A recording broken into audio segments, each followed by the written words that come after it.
Okay, 8 months ago on 23rd of September 2020, I posted my third video of my channel and उसके पहले मैंने 2 और videos बनाई थी बट अब वो प्राइवेट कर दी हैं। वो दोनों वीडियोस थी इस बारे में कि मेरा एक्सपीरियंस क्या था NCHMCT के साथ, और एक वीडियो थी आंसर की के बारे में जिसमें कुछ मिस्टेक्स थी। मैंने वो दोनों वीडियोस टेक डाउन कर दी एंड उसके बाद अब मेरे चैनल पे ये पहली वीडियो की तरह अपीयर करती है। तो this video was about how did I get into IHM Pusa and you all have been amazing. 15,824 views so far, 739 likes, and I never knew this would happen, but then it did. So I would really like to thank all of you whoever were a part of this. And yesterday again someone said ki make a video about it again because you want some important topics and all. So I thought I'll make a video about it again. This will be called This is how I got into IHM Pusa Part 2. So first of all, last video में कुछ problems थी क्योंकि वो मेरी kind of पहली video थी, तो मुझे ज़्यादा एक्सपीरियंस नहीं था कि कैसे ऑडियो बेटर होना चाहिए, कैसे वीडियो बेटर होना चाहिए। But this time I am a little better than I was back then, so I hope this video will come out to be better than that. I hope you like this one and let's get into the video.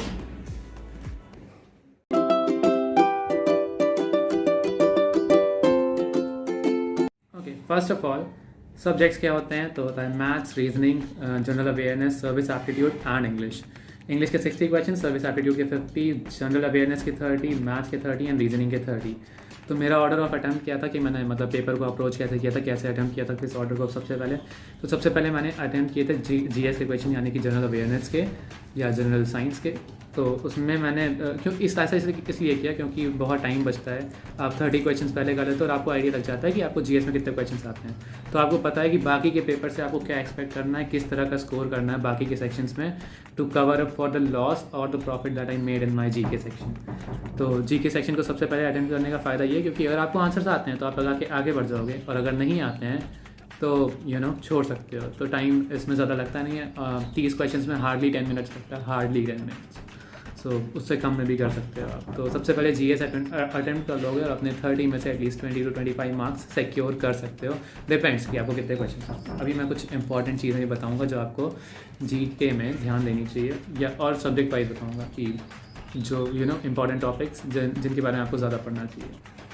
And then उसके बाद आपको करना चाहिए service aptitude, क्योंकि उसमें 50 question होते हैं and आप एक बार उसमें रीडिंग बहुत ज़्यादा होती है, तो अगर आप एक बार इसे कर लोगे तो सही रहेगा आपके लिए। इसके बाद रीजनिंग में थोड़ा टाइम लगता है, बट ईजी सेक्शन होता है रीजनिंग का, तो हाँ इसमें टाइम लगेगा। और उसके बाद जो आपका बचा हुआ टाइम होगा, आपका जितना भी टाइम बचेगा, सपोज़ आपने 1.5 घंटे में ये कर लिया, तो आपको बचे हुए 1.5 घंटे में इंग्लिश और मैथ्स करना है, क्योंकि उसमें वो सबसे ज़्यादा इंपॉर्टेंट सेक्शंस हैं। इंग्लिश में 60 क्वेश्चन आते हैं, मैथ्स में 30, बट मैथ्स टाइम टेकिंग होती है यूजुअली। अगर आपके लिए मैथ्स ईजी है तो आपके लिए मैथ्स टाइम टेकिंग नहीं होगी। बट मेरा ऑर्डर ये था कि मैंने सबसे पहले GS किया, फिर सर्विस एप्टीट्यूड किया, फिर रीजनिंग की, और फिर इंग्लिश, और फिर मैथ्स। एंड इसके बाद मैं आपको बताता हूँ कि आपको किस चैप्टर में सबसे पहले बात तो किस बुक से प्रिपेयर करना है। वो मुझे लगता है आप में से आप सबको पता है कि अरिहंत की बुक है। मेरे डिस्क्रिप्शन की हर वीडियो के डिस्क्रिप्शन में उसकी लिंक होती है, और ये है वो बुक। सो अरिहंत की ultimate guide to hotel management और NCHMCT JEE 2021। तो उस बुक से आपको प्रिपेयर करना है, उसकी हेल्प लेके प्रिपेयर करना है। और अब तो कुछ नई बुक्स भी आ गई हैं, I see if I can review them, but I don't think that's happening this year at least. So yeah, तो ये बुक आपको रेफ़र करनी, इससे हेल्प लेके प्रिपेयर करना है। एंड अब कुछ इंपॉर्टेंट टॉपिक्स हर सब्जेक्ट के। सबसे पहले GK के कर लेते हैं यार, क्योंकि GK में ना बहुत लोगों को डाउट होता है। बट एक बात याद रखना कि तुम GK में पढ़ोगे बहुत ज़्यादा, आएगा बहुत कम, तो तुमको ऐसा लगेगा एग्ज़ाम देने के बाद कि पढ़ने का फ़ायदा नहीं हुआ। बट ऐसा नहीं होता है। अब पढ़ना तो पड़ेगा ना यार, ज़्यादा से ज़्यादा चीज़ें पढ़ोगे तभी तुम्हारे क्वेश्चन सही होने के चांसेस बढ़ेंगे। सो या, जो मोस्ट फ्रीक्वेंटली आस्क्ड क्वेश्चन हैं for the following are from the following sections में GK।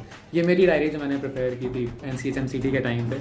सो या, सबसे पहले टॉपिक है बॉर्डर्स एंड लाइंस, जो कंट्रीज़ को बॉर्डर्स एंड लाइंस डिवाइड करती है, जैसे ड्यूरेंट लाइन, मैकमोहन लाइन। तो ये सब लाइंस किन कंट्री को सेपरेट करती हैं, ये क्वेश्चन आ सकता है, काफ़ी इंपॉर्टेंट होता है। And then Mughals and their policies, कौन सी पॉलिसीज़ किसने इंट्रोड्यूस की, डॉक्ट्रिन ऑफ लैब्स थी, ये सब चीज़ें, ये सब किसने, मुगल्स ही नहीं बाकी चीज़ें भी, बाकी लोगों की भी जो पॉलिसीज़ थी उनके बारे में पढ़ लेना कि किसने कौन सी पॉलिसी इंट्रोड्यूस की, दैट्स इट। एंड किसने कौन सी पॉलिसी ख़त्म की, ये भी पढ़ लेना। And then things borrowed from different countries from the for the constitution of India.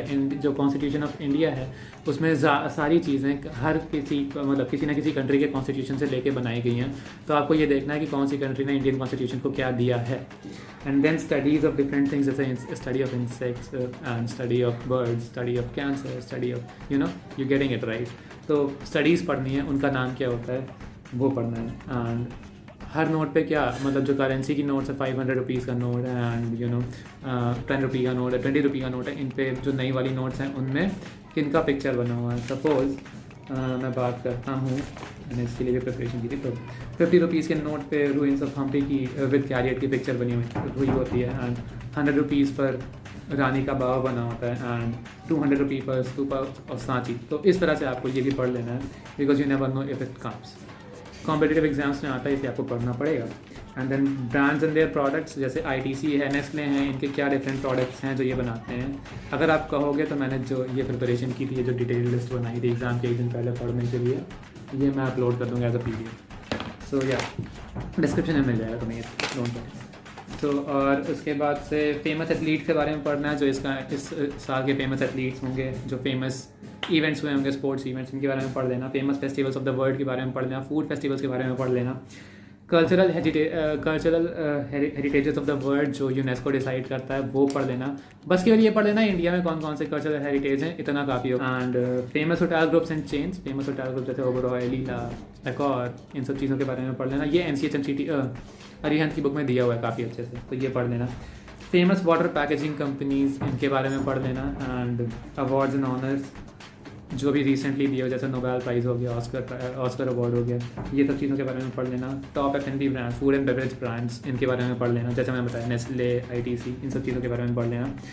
And then we come to mathematics. Mathematics में क्या इंपॉर्टेंट टॉपिक्स हैं, तो सबसे पहला चैप्टर है प्रॉफिट एंड लॉस, सेकंड है परसेंटेज, थर्ड है मिक्सचर्स एंड एलिगेशंस। मुझे नहीं लगता कि इसमें से क्वेश्चंस आएंगे, बट स्टिल तुम्हें प्रिपेयर्ड रहना पड़ेगा। And then there's men and work, and then time, distance and speed, and then ratio और प्रोपोर्शन। ये मुझे लगता है कि इंपॉर्टेंट क्वेश्चन हैं, बट इसका मतलब ये नहीं कि इन्हीं में से आएगा, बाकी चीज़ों में से भी आ सकता है। Simple interest and compound interest ज़रूर पढ़ लेना। And this is it for mathematics. And बाकी सब्जेक्ट्स में तुम्हें क्या ही इंपॉर्टेंट बताऊँ, सर्विस एप्टीट्यूड में तुम्हें जो भी कंटेंट दिया हुआ है उस बुक में पूरा पढ़ लेना, उसमें ज़्यादा कुछ है भी नहीं। जितने क्वेश्चन है उतने प्रैक्टिस कर लेना, I am telling you more than sufficient होगा, और उसमें से ही कुछ क्वेश्चन भी आ सकते हैं तुम्हारे एग्जाम में। एंड देन रीजनिंग में तो सारे चैप्टर्स प्रिपेयर कर लेना यार, जो भी चैप्टर्स हैं उनके क्वेश्चंस बहुत कम होते हैं, प्रैक्टिस कर लोगे बस एक बार हो जाएगा। एक बार करोगे ना तुम्हें रीजनिंग की अंडरस्टैंडिंग बन जाएगी। और रही बात इंग्लिश की, तो कॉम्प्रिहेंशन बड़ा होता है, एंटोनिम्स एंड सिनोनिम्स होता है, पैराफ्रेजिंग एडिटिंग होता है, मिशन होता है, ये सब चीज़ें पढ़ लेना अच्छे से। And then nothing is left. You are very well prepared for NCHMCT if you just do these things. Maths और GS का अच्छे से ध्यान रखना। 30 क्वेश्चन होते हैं, तो 60 मार्क्स यहाँ पर आपके बनते हैं।